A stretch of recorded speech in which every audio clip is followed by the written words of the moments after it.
एक बुढ़िया कार्तिक का व्रत करती थी। उसके लिए कृष्ण भगवान खिचड़ी का कटोरा रख जाते और वो बुढ़िया व्रत खोल लेती थी।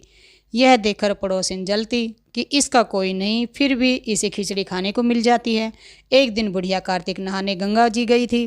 भगवान आए और खिचड़ी का बेला मकान में रख गए।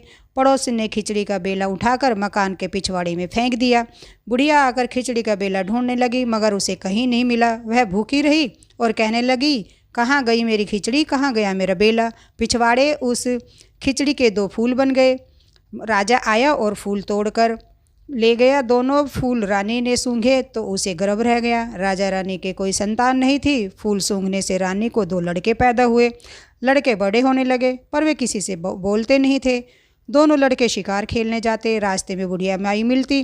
वह कहती, कहाँ गई मेरी खिचड़ी, कहाँ गया मेरा बेला। लड़का कहते, हम ही तेरी खिचड़ी और हम ही तेरा बेला।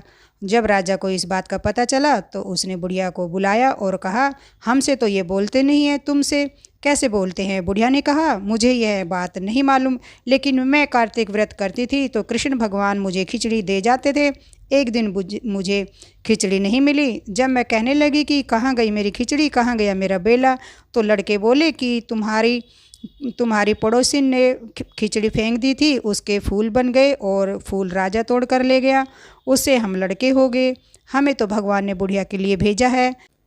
इस तरह से राजा ने बुढ़िया को अपने ही महल में रख लिया और उसके दोनों बेटे भी स्वस्थ हो गए। इस तरह से कभी भी कोई ईर्ष्या नहीं करनी चाहिए, क्योंकि भगवान उन पर कभी कृपा नहीं बरसाते हैं जो एक दूसरे को चिढ़ते हैं, उससे ईर्ष्या करते हैं।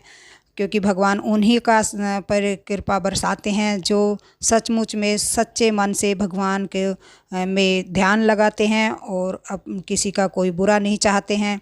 तो इस प्रकार कभी भी किसी से कोई ईर्ष्या नहीं रखनी चाहिए, तभी भगवान प्रसन्न होते हैं।